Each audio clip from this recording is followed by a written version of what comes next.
तो ये स्ट्रगल और हसल के बीच में क्या लगता है, क्या फ़र्क है इस समय आज के टाइम पे? हसल, आई थिंक मुझे लगता है कि हसल होती है जब मैं मेरे कोई एक एम है उसको उसके पीछे मैं पड़ गया हूँ कि मुझे वो चाहिए, और उस रास्ते में जो चुनौतियां आ रही हैं वो मेरी हसल का जरिया हो सकती है। स्ट्रगल वो है जहां मुझे पेट भरने के लिए भी सोचना पड़ रहा है। Why Sahil Tiwari sir is favourite? मेरा जो कनेक्शन है बच्चों के साथ में वो एक टीचर और स्टूडेंट का नहीं है, उससे बहुत आगे का है।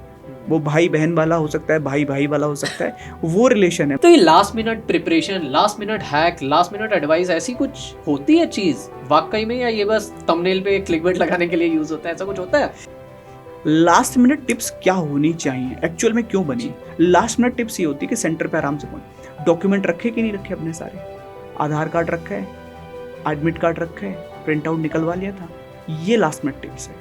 ना कि लास्ट मिनट टिप्स ये कि ऑप्शन कैसे सिलेक्ट करना है, ये मैं लास्ट मिनट टिप्स में कैसे बताऊंगा भाई। लोग कहते हैं ना कि ड्रीम मुझे लगता है सबके होते हैं यार, बट कुछ लोगों की मजबूरियां उससे बहुत बड़ी निकल जाती हैं। यार इतने सारे पॉडकास्ट करने के बाद, इतने सारे इंटरव्यू लेने के बाद बीच में मेरा बड़ा गंदा डाउनफॉल आया था। मतलब डाउनफॉल ऐसा कि काम छोड़ो, कोई देखना भी नहीं चाह रहा था कि मेरा एक बार पोर्टफोलियो ही देख ले, वर्क लिंक ही देख ले। तो बस वही परेशान, और ये काम वाम का ये स्ट्रगल, स्ट्रेस, इतनी भसड़ मच गई अपनी भाषा में बोले तो, कि वही जेनजी की तरह मुझे भी बोलना पड़ा कि मेरा कमबैक कब होगा। और कमबैक अगर आपको करना हो तो उसके लिए एक सबसे तगड़ा तरीका होता है मोटिवेशन।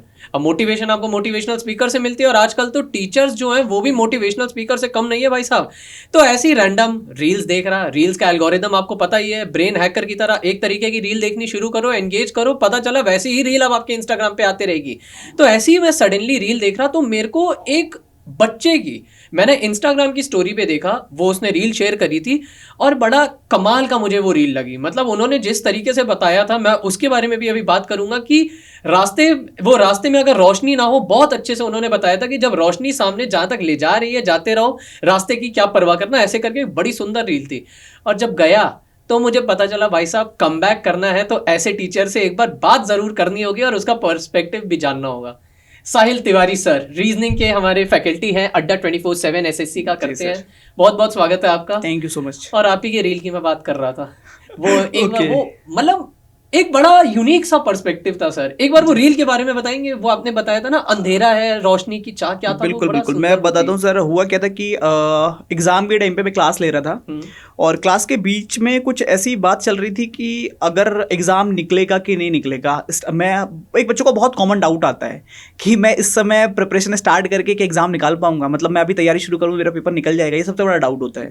तो उस टाइम पर मुझे एकदम स्ट्राइक किया माइंड में एक चीज़ कि कई बार हम लोग जब रात को जाते हैं, रास्ता अंधेरे रोड पे जब निकलते हैं और बाइक से या कार से किसी से भी जा रहे होते हैं, तो रास्ता तो नहीं दिखता। जैसे हम बाइक की लाइट ऑन करते हैं तो उतना रास्ता दिखता है जहां तक लाइट जाती है, उसके आगे का नहीं दिखता, है ना।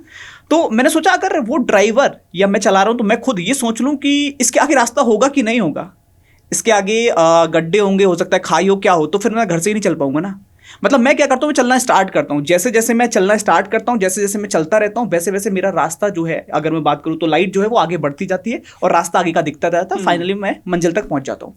तो लाइफ का सेम फंडा है, कोई भी काम अगर आपको करना है तो स्टार्ट तो करना पड़ेगा ना। स्टार्ट करने से पहले सोच लोगे कि ऐसा हो पाएगा कि नहीं हो पाएगा, तो नहीं हो पाएगा। बट हाँ, शुरू किया तो गारंटी तो नहीं, लेकिन हाँ चांसेस हैं कि कर जाओगे। ये फंडा ऐसा नहीं था कि नया था, लेकिन जिस तरीके से बताया और जिस तरीके से यही मैंने देखा, कम से कम 200-2500 अकाउंट से वो रील आपकी मतलब वायरल हुई थी। आई थिंक हाँ, वो 200 के आसपास लोगों ने शेयर की है, वो अलग और रीशेयर हुए थे। हाँ, मतलब समझो एक चौथाई से तो मैंने ही देख लिया।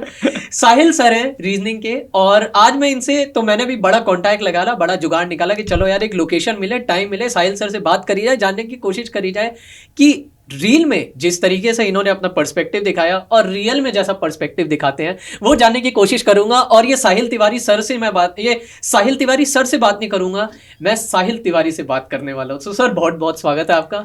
Definitely sir. मैं भी आपको बताऊं, जब मेरा आपसे ये बातचीत हुई थी और मुझे बताया था लोग, मतलब टीम मेंबर्स ने, कि हम लोग पॉडकास्ट एक ऐसा शेड्यूल करते हैं, तो जब मैंने जाना तो मुझे भी लगा कि क्योंकि मैंने बहुत बार पॉडकास्ट किए हैं, बहुत सारे से मैंने डिस्कशन किए हैं अड्डा के अंदर भी बाहर भी, तो जब भी डिस्कशन होते हैं तो एक मैच्योरिटी के साथ, मतलब एक लेवल पे जो लोग कर चुके हैं लाइफ के अंदर बहुत कुछ, वहां पे जाके जब डिस्कशन करते हैं उनके क्वेश्चनिंग, उनके चीजें, उनका सोचने का तरीका वैसा होता है।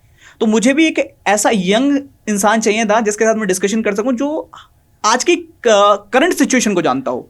तो दैट्स वाई मुझे बहुत अच्छा लग रहा है आपके साथ बैठकर, और मैं शायद मुझे लगता है कि ये पॉडकास्ट भी बहुत बेहतर होगा, क्योंकि यहाँ मुझे वो भी जानने को मिलेगा या वो व्यू देखने को मिलेगा जो एक्चुअल में मेरे स्टूडेंट की भी एज मुझे लगता है आपकी तरह ही होगी। तो वो उससे मुझे एक तरह से फील हो पाएगा कि मैं अपने स्टूडेंट के साथ ही बैठ के बातचीत कर पा रहा हूँ। ये भी सही है, और मेरे को एक चीज़ और अच्छी लगी सुन के कि आपने मुझे यंग बोला। ये भी बढ़िया है। खैर, आप अपने स्कूल में फ्रंट बेंचर थे, बैक बेंचर?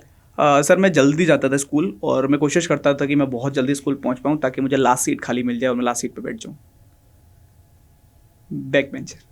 पता था, हर एक अच्छे टीचर, हर एक अच्छे इंसान की निशानी होती है, वो बैक बेंचर होता ही होता है। बैक बेंचर ऐसे ही बनना है सर, सबको पता है। इन द एंड आगे चल के काम उन्होंने ही करना है, उन्होंने ही कराना है। नहीं मतलब मैंने एक डायलॉग सुना था सर, उसमें था ना कि जो लोग कुछ नहीं करते अक्सर वही कमाल करते हैं। वाह। तो मुझे लगता है कि अगर कमाल करना है तो मतलब आपको बहुत मतलब ना सबको ऑब्जर्व करना पड़ेगा, पीछे बैठ के आप सबको ऑब्जर्व कर सकते हो। ये ऑब्जर्वेशन की बड़ी अच्छी चीज। एक बार राजकुमार राव है एक्टर, आपने उन्हें Yeah. देखा होगा, वो थिएटर करते थे, थिएटर वाला एक्टर है। जी।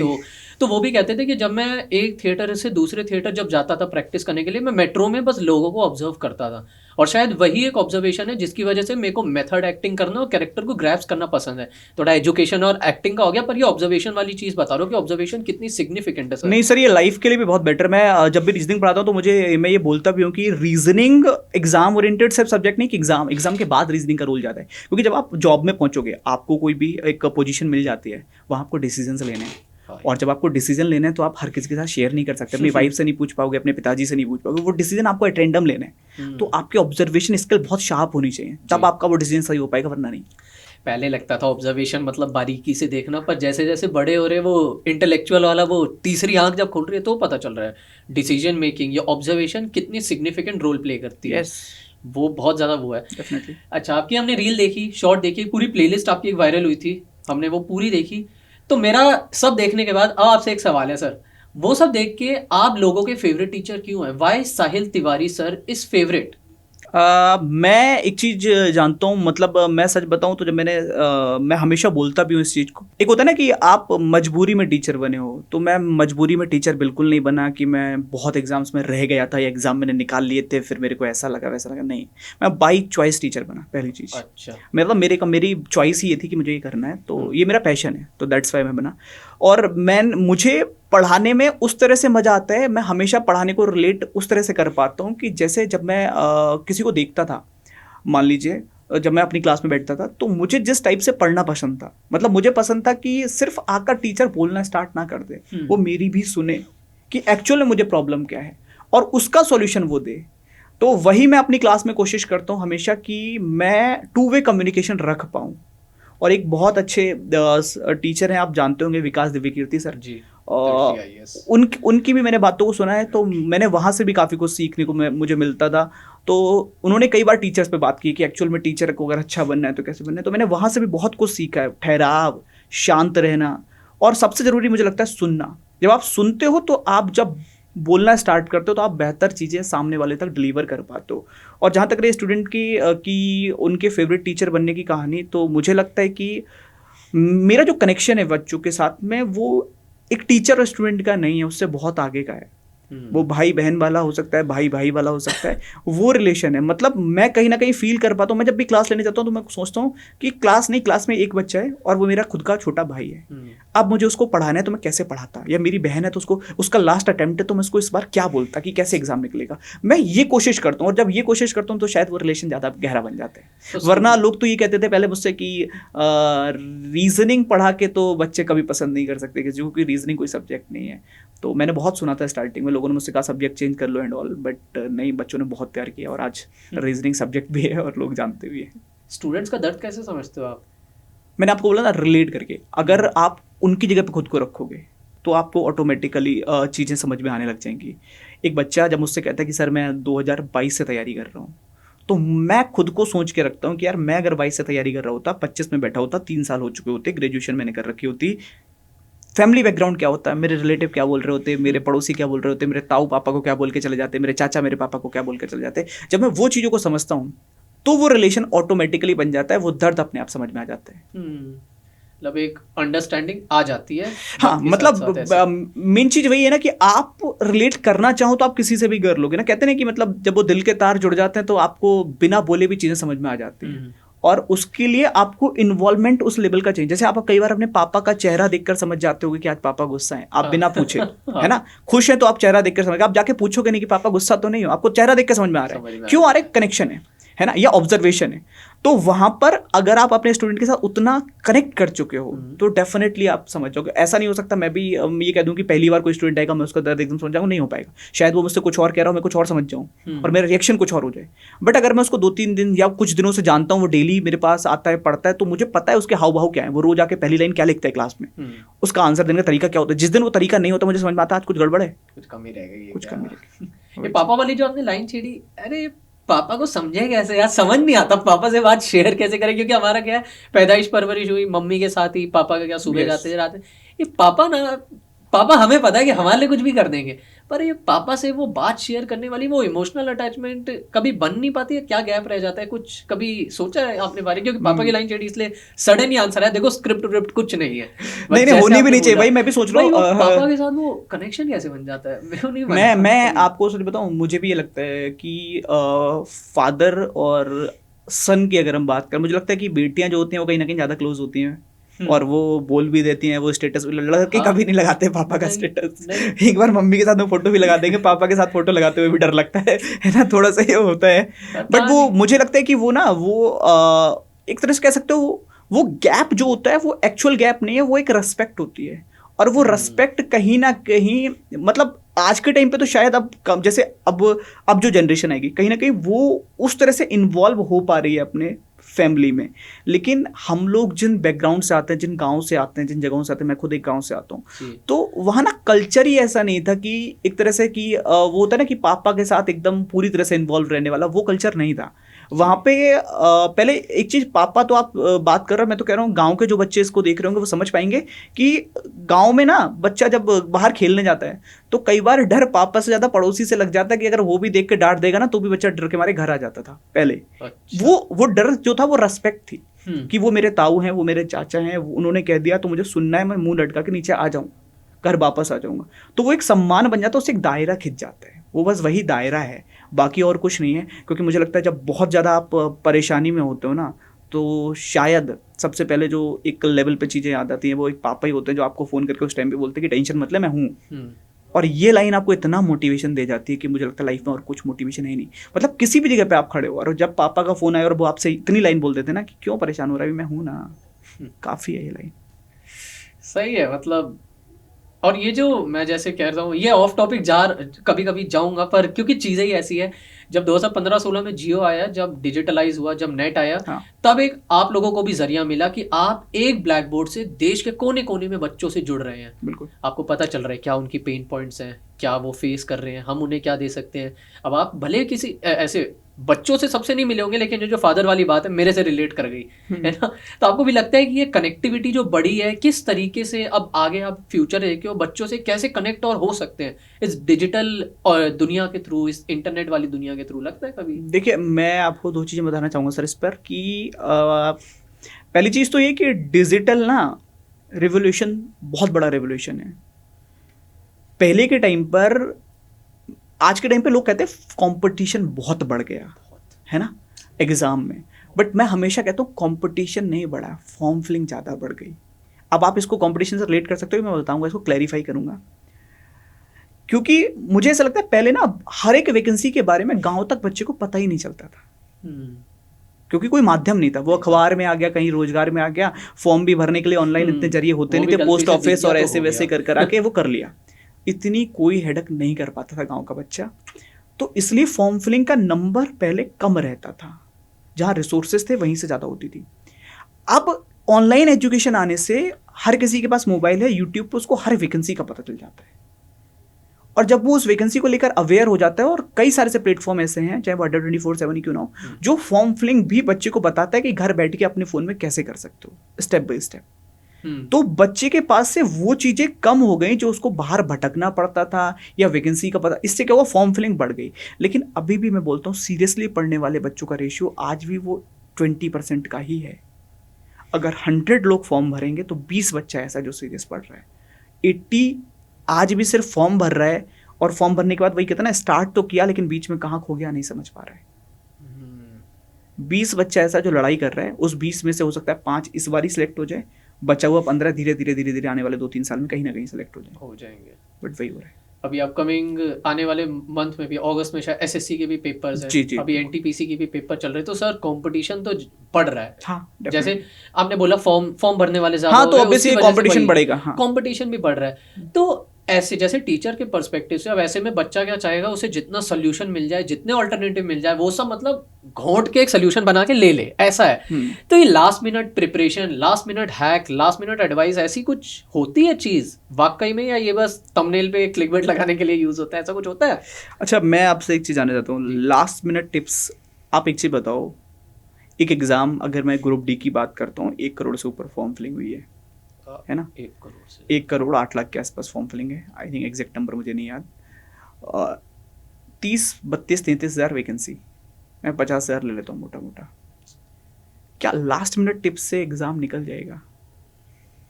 लास्ट मिनट टिप्स क्या होनी चाहिए, एक्चुअल में क्यों बनी? लास्ट मिनट टिप्स थी आपको एग्जाम हॉल के अंदर क्या करना है। लास्ट मिनट टिप्स होती है कि आपको घर से कैसे जाना है। लास्ट मिनट टिप्स है कि आप अपने भाई या बहन को क्या समझा रहे हो, भाई कि कल तेरा पेपर है, टाइम से सो जाइयो। ये लास्ट मिनट टिप्स में आता है ना? खाना कुछ ऐसा मत खाइए जिससे दिक्कत हो, ये लास्ट मिनट टिप्स में। सुबह टाइमली निकलना है घर से, ये लास्ट मिनट टिप्स है। अगर तुमको पता है कि 1 घंटे का ट्रैवल है वहाँ तक का, और तुमको 7 बजे अगर पहुँचना है वहाँ पर, तो तुम्हारा डायरेक्शन होना चाहिए कि 5 बजे निकलूंगा, क्योंकि कैरियर की बात है। 2 घंटे पहले निकल, 1 घंटे पहले नहीं। लास्ट मिनट टिप्स ये होती है कि सेंटर पे आराम से पहुँच। डॉक्यूमेंट रखे कि नहीं रखे अपने सारे? आधार कार्ड रखा है, एडमिट कार्ड रखा है, प्रिंट आउट निकलवा लिया था, ये लास्ट मिनट टिप्स है। ना कि लास्ट मिनट टिप्स ये कि ऑप्शन कैसे सिलेक्ट करना है, ये मैं लास्ट मिनट टिप्स में कैसे बताऊंगा भाई। वहाँ मैं उसको शांत करूंगा कि पैनिक मत कर, आराम से ये चीज़ें रख, जो आता है अपने पास से 100% देते, एनफ। बहुत ज़्यादा भटकने की जरूरत नहीं है। लास्ट मिनट टिप्स में अब मैं देखता हूँ लोग क्या बताते हैं कि तुक्का कैसे लगाएं। अगर आप किसी बच्चे से ये कह रहे हो कि तुक्का कैसे लगाएं, है ना, तो मैं तो उस प्लेटफॉर्म को लेकर ये कहना चाहता हूँ, कोई भी हो चाहे, इवन मैं क्यों ना हूँ, कि फिर आपने पढ़ाया नहीं बच्चों को, अगर आप तुक्का लगाने के लिए बता रहे हो तो। ये तो वो वाली बात हो गई कि मैं किसी बच्चे को जुआ खेलने के लिए मोटिवेट कर रहा हूँ। अगर तुक्का लगाने से पेपर, मैं समझा रहा हूँ कि भाई तुक्का ऐसे लगाओ पेपर निकल जाता है, तो कल से मैं ये बताता हूँ तुमको कि यार ताश के पत्तों में इक्के कैसे तुम्हारे पास आएंगे, ट्रम्प कैसे आएंगे, चाल कैसे चला करो, बैठ जाओ फिर खेलो, फिर जुआ ही खेल लेते ना। एक चाल लग गई तो पैसा कमा लोगे अच्छा खासा। ये गलत डायरेक्शन में जा रही हैं चीज़ें। आप साल भर पढ़ाओ यार बच्चे को, लास्ट में ये बोलो तुक्का लगाना ही नहीं है। कुछ करना तुक्का मत लगाना, ना कि तुक्का कैसे लगाएं, इस पर बात नहीं करनी चाहिए। कभी रियल लाइफ मिले आप कभी किसी स्टूडेंट से जिसकी स्टोरी सुन के या उसकी प्रिपरेशन का या एग्जाम का कुछ ऐसा सुन के लगा हो यार ऐसा भी कुछ हो सकता है, जो थोड़ा लाइफ चेंजिंग टाइप ऐसा रहा हो या सरप्राइजिंग रहा हो कि यार ऐसा भी हो सकता है, कुछ ऐसा रहा है कभी? बहुत सारे से इंसिडेंट होते हैं और बहुत सारे से बच्चों की स्टोरियाँ होती हैं। मुझे याद है कि बहुत मतलब एक स्टोरी, एक बच्चा था जो अभी रिसेंटली लखनऊ का ही था, और उसने पहले एयरफोर्स के अंदर वाई ग्रुप के एग्ज़ाम जब होते थे अग्निवीर से पहले, तो उसने उस फॉर्म को फिल करना चाहा। वो उस फॉर्म को फिल करना मतलब फिल किया, तैयारी वगैरह की, लास्ट वैकेंसी उस पर रोक वोक लग गई, रिजल्ट नहीं आया, फाइनलाइज नहीं हुआ, कुछ नहीं हुआ। उसके पास इतना बैकअप भी नहीं था कि वो सही से ग्रेजुएशन कर पाए आफ्टर उसके। तो उस बच्चे ने फिर भी क्या किया, मेरे से कांटेक्ट में था, और वो लड़का दिन को एक कंपनी में जॉब करता था, मतलब पार्ट टाइम वाली जो होती है 4-5 घंटे की, जैसे भी वो करता था अपना खर्चा निकालने के लिए। फिर उसने 2-3 महीने के बाद वो, सर मुझे ग्रेजुएशन भी करनी है, उसने बाइक से ऊबर ड्राइविंग स्टार्ट की, और नाइट में वो ऊबर और ओला पे बाइक चलाता था। उस तरह से उसने अपना वो फीस पे की, और अभी लास्ट ईयर वो MTS में सिलेक्ट हुआ है। तो ये वो कहानी थी कि अगर एक्चुअल में आप देखते हो ना, मतलब हमको लगता है कि परेशानी बहुत है यार, अगर तुमको टाइम पे खाना मिल जा रहा है, तुम्हारे पास बैठने के लिए जगह है, छत के नीचे बैठ के पढ़ पा रहे हो, दोस्त फिर और कुछ नहीं चाहिए। मुझे नहीं लगता इस समय किसी और चीज़ की रिक्वायरमेंट है तुम्हें, वो सब तुम ले लोगे जिस दिन सेलेक्ट हो जाओगे। इतना भी लोगों को नसीब नहीं हो रहा है जो चीज़ें तुम्हें मिल जा रही है। कुछ स्ट्रगल ऐसे भी हाँ, क्योंकि मतलब आजकल तो ये स्ट्रगल वर्ड इतना नॉर्मल कर दिया है ना लोगों ने। मतलब कोई भी किसी भी कहानी को स्ट्रगल से जोड़ते हो। स्ट्रगल क्या है? मतलब अगर तुमको दोनों टाइम में रोटी मिल रही है, खाना खाने को मिल रहा है, हाथ पैर तुम्हारे काम कर रहे हैं, दिमाग तुम्हारा काम कर रहा है, पैर तुम्हारे काम कर रहे हैं, तो स्ट्रगल क्या है? स्ट्रगल तो तब है ना। रूथलेस प्रैक्टिकल था ये हाँ, वाला जो पॉइंट मतलब था। स्ट्रगल तो ये है ना, मेरा हाथ नहीं हो, हाथ पैरालाइज है, पैर पैरालाइज है, दिमाग काम नहीं करता है किसी का, कोई पागलों की तरह रोड पे घूम रहा है, उसको रोटी का नहीं पता, सुबह खा लिया तो शाम का नहीं पता, या कहाँ जाके सोएगा इसका नहीं पता, ये स्ट्रगल हो सकती है ना मारा मारी। उसको रोटी कपड़ा और मकान की भी लड़ाई लड़नी पड़ रही है, या अपने हाथ पैर काम नहीं करते, आंख नहीं है, पैर नहीं है, ये बंदा अगर कहीं भटक रहा है तो वो स्ट्रगल है। मेरे हाथ पैर काम कर रहे हैं, दिमाग मेरा प्रॉपर काम कर रहा है, मैं चल फिर पा रहा हूँ, लोगों से बोल पा रहा हूँ, बातचीत कर पा रहा हूँ, सोच पा रहा हूँ, खाने को मेरे पास दोनों टाइम की रोटी है, ये स्ट्रगल नहीं हो सकती है। अब ये हसल हो सकती है मेरी अपने ड्रीम को लेकर। इसको स्ट्रगल से मत जोड़ो। आजकल ये हो गया मेरी स्ट्रगल लाइफ इतना नॉर्मल कर दिया स्ट्रगल को, एक्चुअल स्ट्रगल छिप जा रही है इसके पीछे। तो ये स्ट्रगल और हसल के बीच में क्या लगता है, क्या फर्क है इस समय आज के टाइम पे? हसल, आई थिंक, मुझे लगता है कि हसल होती है जब मैं, मेरे कोई एक एम है, उसके पीछे मैं पड़ गया हूँ कि मुझे वो चाहिए, और उस रास्ते में जो चुनौतियां आ रही हैं वो मेरी हसल का जरिया हो सकती है। स्ट्रगल वो है जहां मुझे पेट भरने के लिए भी सोचना पड़ रहा है कि अभी तो मैंने खाना खा लिया, या दोपहर का खाना 4 बजे खाता हूं ताकि रात का ना खाना पड़े। ये होता है स्ट्रगल, और ये होता है रियलिटी में होता है ये लोगों के साथ, कि दोपहर का खाना 12 बजे ना खा करके 4 बजे खाऊंगा ताकि शाम को ना खाना पड़े, शाम को चाय और कोई अगर कुछ मिल गया तो वो खा लूंगा, उससे काम चल जाएगा 10 रुपए में, 15 रुपए में। वो है स्ट्रगल यार। और वो बाहर से देख के लगता है कि ठीक है अब चल रहा, आदत लग गई होगी, पर जब बीतती होगी उस पर तो क्या बता, कैसे सोच सकते हैं? वही तो है ना, मतलब लोग कहते हैं ना कि ड्रीम मुझे लगता है सबके होते हैं यार, बट कुछ लोगों की मजबूरियां उससे बहुत बड़ी निकल जाती हैं। एक मैं हमेशा बोलता हूँ कि हमारे यहाँ पे ना एक एज क्राइटेरिया है 18 साल का। 18 साल से ऊपर आप किसी भी वैकेंसी के लिए फॉर्म भर सकते हो, और खासतौर पर कौन सी वैकेंसियाँ जो 10th लेवल पर होती हैं। अब सोचो, एक बच्चे की क्वालिफिकेशन 10वीं क्लास है, एज 18 साल है, वो उसके लिए फॉर्म भर रहा है। मुझे बहुत कम चांसेस लगते हैं कि मन होगा, बहुत ज़्यादा चांसेस लगते हैं कि मजबूरी होगी। वरना 18 साल की उम्र में कौन सा बच्चा सोचेगा कि मैं नौकरी करूंगा यार जाकर, घर छोड़कर अपना? कौन सा बच्चा सोचेगा 18 साल की उम्र में कि मैं आगे ग्रेजुएशन नहीं करता हूँ, 12th क्लास नहीं पढ़ता हूँ, मैं ग्रेजुएशन करूंगा ही नहीं? किसका मन नहीं होता? कौन नहीं सोचेगा मैं ऑफिसर लेवल, अगर उसको मन से तैयारी करनी वो ऑफिसर लेवल की करेगा ना। वही तो टाइम है, और भी कुछ सीखना, मजबूर है वो, मजबूरी। और ये हमारे यहाँ का देश का दुर्भाग्य कि हमारा बेसिक क्राइटेरिया 18 साल है, 10th पास है। हम 10th पास 18 साल पर नौकरी दे रहे हैं, क्योंकि कहीं ना कहीं हालात ऐसे हैं। हम चाहते हैं कि जिनके पास वो गुजारा करने के लिए नहीं है, जो 10वीं तक ही पढ़ पाया, वो बेचारा वो नौकरी लेकर अपने परिवार के हालात बदल सके। और वो मजबूरी होती है 18 साल का। वो उम्र में 18 का है, लेकिन हालातों में वो 30 का हो गया है। क्या सर, मजाक में ऐसी बात बोल देते हो 18 का है मजबूरी में, लेकिन मानसिकता से 30 का हो गया है। वरना आप सोचो ना, हम लोग 30 की उम्र में सोचते हैं ना अब घर कैसे चलाना है। हाँ। 18 की उम्र में नहीं सोचते कि घर कैसे चलाना है, पता ही नहीं होता क्या है ना। पापा ला तो रहे हैं, यही लगता है लोगों को कि आता ही रहेगा, ये दिमाग में होता है कि अभी तो ये खरीदना है, वो खरीदना है, ऐसा।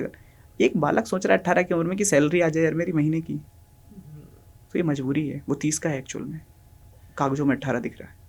जैसे हम भी पिछले महीने मदर्स डे बना, अभी जून चल रहा है, फादर्स डे आएगा, तो हसल बोले या स्ट्रगल बोले, बच्चा करता है, चाहे वो प्रिपरेशन के टाइम हो, चाहे जॉब के टाइम हो, या जॉब और प्रिपरेशन के बीच में वो जो रिजल्ट आने वाला होता है, और प्रिपरेशन के बीच का जो गैप होता है, जब वो मेंटली एग्जॉस्टेड होता है, अंदर से एंजाइटी होती है, एग्जाम निकलेगा नहीं निकलेगा, नहीं निकलेगा, उसके बीच में वो स्ट्रगल भी कर रहा है, हसल भी कर रहा है, लेकिन उसके साथ साथ माँ बाप भी स्ट्रगल और हसल करते हैं बहुत ज़्यादा। मदर्स डे पे भी हमें तभी, और मदर्स डे पे याद आता है, मतलब एक कंपनी की बात नहीं कर रहा, और भी कंपनियों को चलो मदर्स डे है, एक दिन माँ के नाम दे देते हैं, बताते हैं कि माँ भी पीछे पीछे तैयारी कर रही होती है, जैसे बच्चे तैयारी कर रहे होते हैं। पिताजी भी, फादर्स डे के टाइम पिताजी भी तैयारी कर रहे हैं पीछे पीछे, जैसे जैसे बच्चा तैयारी कर रहा है।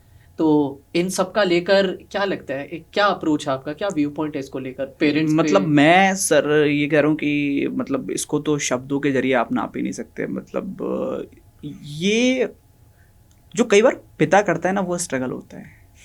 जो भी हम बात कर रहे थे ना, वो सुबह घर से जाता है और कई दिन शायद वो दोपहर का खाना ही नहीं खाता, काम में अपने लगा हुआ है, कहीं पे भी लगा हुआ है, और शाम को आ रहा है और उसका फिक्स है कि सुबह जाना है, शाम को आना है।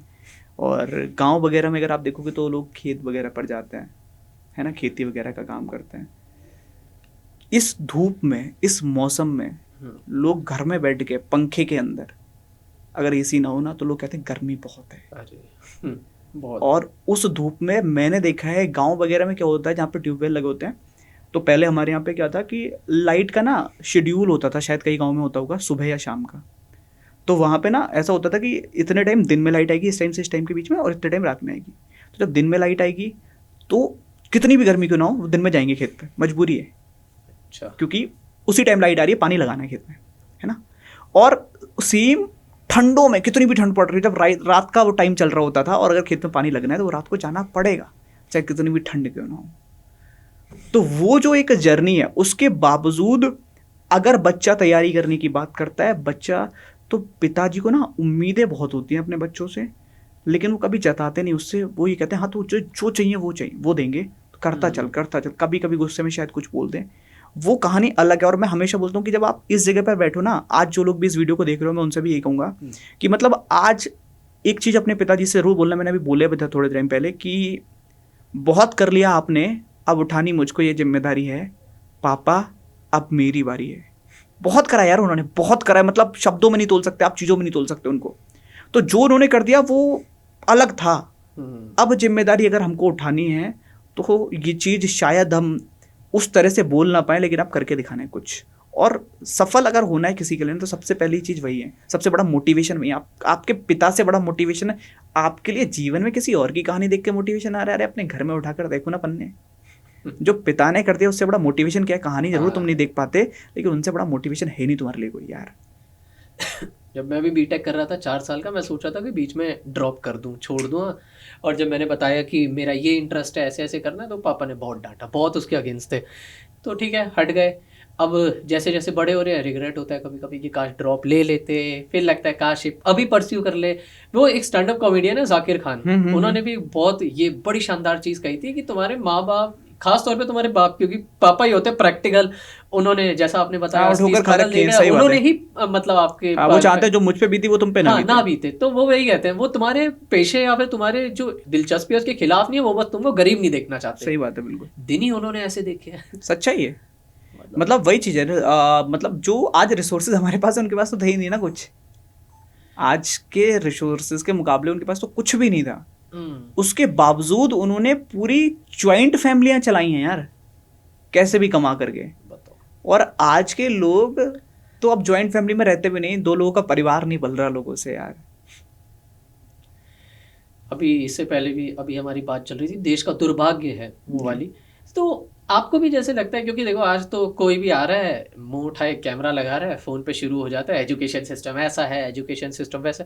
उसके पास कोई ऐसा कंस्ट्रक्टिव सजेशन नहीं होगा कि मैं कैसे एजुकेशन सिस्टम बदलूं, या कुछ मेरे पास हो एजुकेशन सिस्टम ऐसा है, फलाना है। और वो आज के टाइम पे अगर कुछ आगे नहीं हो पाता है किसी बच्चे से, तो उसको एक एक्सक्यूज़ की तरह यूज़ करते हैं। भले ही उसे पता नहीं है, मैं बस एक काले अंधेरे आसमान में बस तीर मार रहा हूँ, उसको कुछ पता नहीं है, पर एजुकेशन सिस्टम ऐसा है। पर सिंस आप भी काफ़ी टाइम से एजुकेटर हैं, आपने तो एक रियल एग्जांपल ही दे दिया था वो बच्चे का, वो जो गांव का था, स्ट्रगल करके रात में उबर ओला चला रहा है, सुबह वो 4-5 घंटे की पार्ट टाइम नौकरी कर रहा है, पता नहीं कैसे वो टाइम बैलेंस कर रहा है, कैसे वो पढ़ाई का भी। तो आपको लगता है ये एजुकेशन सिस्टम की वजह से भी बच्चों को स्ट्रगल करना पड़ रहा है, खासतौर पे गवर्नमेंट एग्जाम के एस्पिरेंट्स, एसएससी के एस्पिरेंट्स? मैं कह रहा हूँ सर, गवर्नमेंट ने, प्राइवेट भी हो, कोई भी हो, थोड़ा सा एजुकेशन सिस्टम खराब या सही की बात तो नहीं। मैं इसमें बस एक चीज़ चाहता हूँ कि स्किल्स पे काम होना स्टार्ट हो जाना चाहिए जी। स्किल डेवलपमेंट नहीं है। कंप्यूटर स्कूल में एज ए सब्जेक्ट आ जाता है, कॉपियाँ बन जाती हैं, लिखवाते सब रहते हैं, लैब में सिर्फ बच्चे को ऑन और ऑफ करना सिखा रहे हैं आज भी, और ज़्यादा होगा तो पेंट करना सिखा देंगे, है ना। मैं अगर आप टेक की तरफ बढ़ रहे हो, डेवलपमेंट की तरफ जा रहे हो, तो आपको स्किल डेवलपमेंट पे काम करना पड़ेगा। अब डिग्री का रोल कम हो गया है, स्किल का रोल ज़्यादा है। अगर कोई स्किलफुल इंसान है तो वो बहुत कम एजुकेशन के बावजूद भी एक अच्छा रेवेन्यू या एक अच्छा कह सकते हो कि अमाउंट अपने परिवार के लिए लेकर आ सकता है, अगर उसके पास स्किल्स हैं तो। अब स्किल्स कुछ भी हो सकती हैं, है ना। अगर कोई कंप्यूटर की थ्रू की मैं बात करूँ तो आप MS वर्ड पे काम कर रहे हो, आप एक्सेल शीट वगैरह यूज़ करना चाह रहे हो, है ना, आप ग्राफिक का काम कर सकते हो। और आजकल हर किसी को ग्राफिक की आवश्यकता है। इवन अगर आप किसी के साथ टाई अप भी नहीं करते तो आप फ्रीलांसिंग में भी पैसे कमा सकते हो। इसी वीडियो का थंबनेल बनेगा, ग्राफिक वाला ही बनाएगा। तो वही चीजें, तो ये चीजें किसी ना किसी को रोजगार देनी, बट इसके लिए स्किल कहाँ तक, अब गांव में बैठा हुआ बच्चा नहीं जानता इन चीजों के बारे में ना, तो वहां तक अवेयरनेस पहुंचानी पड़ेगी। और वो अवेयरनेस थोड़ा सा अगर हम अपने एजुकेशन सिस्टम को थोड़ा सा ट्वीक कर देंगे तो चेंजेस काफी है, उतना काफी होगा। कहाँ से शुरू करें अगर गांव में भी करें? मैं एक ऑब्वियसली बात है वो रोड मैप नहीं, पर हाँ, एज ए एजुकेटर क्या लगता है हम गांव के बच्चों को कैसे केटर करना शुरू करें कि एटलीस्ट वो अवेयर हो जाए कि ऐसा भी कुछ होता है दुनिया में? दो तरीके से कर सकते हैं। एक होता है कि अगर हम स्कूल के अंदर ही रख रहे हैं, हम इतने प्रैक्टिकल्स एंड ऑल 36 चीज़ें रखते हैं, तो वी कैन, हम इसको भी एज ए प्रैक्टिकल की तरह एक सब्जेक्ट ऐड कर सकते हैं, है ना। और जो अगर हम मेरिट पे इफेक्ट नहीं भी डाल पा रहे हैं तो क्वालिफाइंग इन नेचर होना चाहिए। बट डिपेंड पता है किस पे करेगा? डिपेंड करेगा एक्चुअल में ग्राउंड लेवल पे बैठे उन लोगों पर कि वो कितना उसको एग्जीक्यूट कर रहे हैं। क्योंकि गवर्नमेंट की तरफ से चीज़ आई, उनको पता है क्वालिफाइंग है, वो बच्चों से कहते हैं सबको पास कर देंगे, ठीक है। बच्चा भी खुश क्योंकि 1 घंटा खाली घूमने को मिल रहा है उसको। वो कह रहा है 1 घंटा पढ़ाई होती नहीं स्कूल में, उसके नाम पे खाली बैठाया जा रहा है। बच्चा खुश है, उस टाइम पे उसको खुशी लगती है क्योंकि उस टाइम पे 8 घंटे की 7 घंटे की स्कूल की क्लास ले रहा है, 1 घंटा खाली मिल जाए काफ़ी है। बहुत है। लेकिन रियलिटी में जब बाहर आता है तो उसको लगता है यार कुछ करा ही नहीं इन लोगों ने तो, और वो लोग सबको पास कर देना, ठीक है क्वालिफाई तो था। तो एग्जीक्यूट जो करना है ना, उन लोगों में बदलाव लाना पड़ेगा। अगर वो एग्जीक्यूट सही से करने लग जाएंगे चीज़ों को तो बेहतर है यार। देश हमारा ये मिलके सही कर सकते हैं। एक्सक्यूज़ देकर तो नहीं होगा ना, किसी और का होता तो कह देते कि वो ख़राब था। एट द एंड हर जगह पर बैठे हुए लोग किसी ना किसी के घर के तो हैं। अब जिसके घर के बैठे हैं वो अपने घर वालों को समझाए। अगर आपके घर का कोई गवर्नमेंट स्कूल में है तो आप उनसे बात कर सकते हो कि यार नहीं, सीरियस करते हैं ना स्कूल को, बेटर करते हैं स्कूल को, स्कूल में पढ़ाओ आप जाके। किसी का भाई है तो अपने भाई से बोले कि यार भाई तुम पढ़ाओ यार, बाकी कोई कुछ और। तो जब ये चीज़ हम अपने घर से स्टार्ट करेंगे तो बेटर रिजल्ट्स आने लग जाएंगे। एक स्टार्टअप अपना नॉर्मल एक स्टार्ट किया था, रेवेन्यू के चक्कर में वो फेल हो गया था। तो मैं भी सोच रहा कि अब क्या करूं, सब खत्म हो गया, अब आगे का क्या? एक सवाल था आगे का क्या। ठीक है, अब गो विद द फ्लो हुआ, इंटरव्यूज फ्रीलांस बेसिस पे, मीडिया का काम, अभी रैंडम ऐसे पॉडकास्ट इंटरव्यू कर रहा हूँ। तो जब आपके बारे में भी जब मुझे पता चला, जब मैंने ठान लिया एक बार आपसे मिलना ही है, वो रील देखने के बाद, वो अंधेरे रोशनी और वो अप्रोच वाली बात की, जब वो रील देखी तो जब आपसे मिलना ही है तो सीधी सी बात है थोड़ा स्टॉक करना पड़ता है गेस्ट को भी कि क्या है, गेस्ट का कैसा बैकग्राउंड है। तो एडटेक से पता चला आप एसएससी के वर्टिकल में हैं, आपका वो भी बैकग्राउंड देखा, रीजनिंग पढ़ाते हैं, और उस एडटेक की दुनिया में भी घुसना पड़ा ताकि एक रिलेटेबल टॉक रहे। अब मैं अपने इंटरेस्ट की बात कर रहा हूँ, अपने इंटरेस्ट की बात कर रहे हैं, इन दी एंड कोई कंक्लूजन ही नहीं आएगा जो ये 3 कैमरे लगे हैं उस पर। डेफिनेटली। तो एस्पिरेंट्स में भी यही होता है, जैसे आपने अभी बोला 1 करोड़ बच्चों ने 50,000 वैकेंसीज के लिए फॉर्म भरी है, बताइए। तो अब अगर एस्पिरेंट का पेपर नहीं निकला, एग्जाम नहीं निकला, फेल हो गया, सक्सेस नहीं मिली, उसकी उम्मीदों पे खरा नहीं उतरा वो परिणाम, वो रिजल्ट, आगे का क्या एस्पिरेंट्स के लिए? पहले तो ना सक्सेस के पैरामीटर को रिजल्ट से जोड़ना बंद करना पड़ेगा। ये बहुत गलत सीन है। सक्सेसफुल, रिजल्ट में नाम है तो सक्सेसफुल, वरना नहीं, ये कोई खाली की चीज़ है। मतलब मैं इस चीज़ को बिल्कुल नहीं मानता कि अगर तुम्हारा रिजल्ट आएगा, तुम्हारा उसमें मेरिट में नाम है, तभी तुम सक्सेसफुल हो, वरना तुम सक्सेसफुल नहीं हो। सक्सेस को डिसाइड करना पड़ेगा ना। सक्सेस किसी के लिए कुछ भी हो सकती है, किसी के लिए सक्सेस कुछ भी हो सकती है। मुझे ऐसा लगता है कि आपको लाइफ में सक्सेस बनना सीखना पड़ेगा, और जब आप प्रिपरेशन करते हो, और मैं हमेशा कहता हूँ किसी बच्चे ने अगर सीरियसली तैयारी की है तो वो सक्सेसफुल हो जाएगा, हो जाएगा, 110% हो जाएगा। अगर आपने अच्छे से अपने सब्जेक्ट पढ़े तो उसमें से कुछ बच्चे ऐसे होंगे, क्योंकि एक ना एक सब्जेक्ट में आपको इंटरेस्ट आ जाता है, अब वो सब्जेक्ट पढ़ाकर भी काम चला सकते हो, चीज़ें बना सकते हो, अपने एरिया में अपना नाम बना सकते हो, एक पहचान बना सकते हो, इवन पैसे भी कमा सकते हो। सेकंड चीज़, उसको करते करते आपकी मेंटल एबिलिटी इतनी बेहतर हो जाती है, आपको सोचने समझने की क्षमता इतनी बढ़ जाती है कि आप उसके बाद बेहतर डिसीजन की तरफ जा सकते हो। आपको स्टार्टअप से लेकर हर एक चीज़, स्टार्टअप का हो सकता है बहुत सारे से लोगों के पास में पैसे नहीं हो, कुछ चीज़ें नहीं हो, वहाँ पर हर किसी के लिए एक ऑल्टरनेट होता है, ख़त्म कुछ नहीं होता। तो पहले तो इस चीज़ को बंद करना पड़ेगा कि अगर एग्ज़ाम नहीं क्वालिफाई हुआ तो ख़त्म हो गया, ख़त्म कुछ नहीं होता यार। कई लोग बोलते हैं 0 पे आ गया, एग्ज़ाम नहीं निकला अब तो फिर से 0 पे आ गया। तो 0 तो कभी एंड पॉइंट है ही नहीं ना किसी चीज़ का, 0 तो स्टार्टिंग पॉइंट है। अगर आप 0 पे खड़े हो तो 0 से तो स्टार्ट होती है गिनती, 0 से खत्म थोड़ी ना होता है। 0 पे आज तक कभी नहीं सुना होगा कि 0 आ गया इनकी गिनती खत्म, नहीं। 0 के बाद तो 1 आएगा, 2 आएगा, 3, बढ़ना स्टार्ट करना है। तो अगर 0 पे तो अच्छी बात है ना, वहाँ से स्टार्ट कर दो चलना फिर से। 0 पे आके खत्म तो कोई चांस ही नहीं है। हाँ, 1 पे खत्म हो सकते हो, 2 पे, 3 पे, 4 पे, 5 पे, 10 पे, 11, 50, 100, 1000 कहीं खत्म हो सकते हो। 0 पे कैसे खत्म हो सकता है? 0 तो इनिशियल पॉइंट था। एक दो कदम तो आगे जा ही सकते हो। जैसे आपके लाइव सेशंस भी जब देखा, एक ब्रदरली वाइब आ रही थी, जी। लाल लल्ला करके जो बच्चों का प्यार से बोल रहे हैं। हाँ। देखिए ये बात तो फैक्ट है, कोई टॉप कर गया, कोई पेपर पास कर गया, कोई क्वालिफाई हो गया, उसको शाबाशी देने वाले बहुत हैं। बहुत हैं। लेकिन वो बच्चा अकेला रह जाता है जो एक दो नंबरों से रह गया, या कुछ शायद उसकी तैयारी में कमी रह गई। एक आखिरी संदेश, एक आखिरी मैसेज उन बच्चों को एज अ बड़ा भाई, एज एन एजुकेटर। मैंने बहुत बार बोला था कि जब भी ना शुरुआत आप कर रहे हो किसी भी चीज़ की और आप एंड की तरफ जा रहे हो, तो उसके बीच में बहुत चीज़ें आती हैं। हमेशा बस एक चीज़ का ध्यान रखना कि जब तैयारी आपने की है और जब एग्ज़ाम आपने दिया है, तो आप अकेले में बैठ के अगर खुद को बोल पा रहे हो ना यार कि तूने मेहनत करी थी, तो काफ़ी है। अगर खुद को जवाब नहीं दे पा रहे हो ना खुद की बातों का, तब समझ जाना कि आपने कहीं ना कहीं कोई गलती करी है।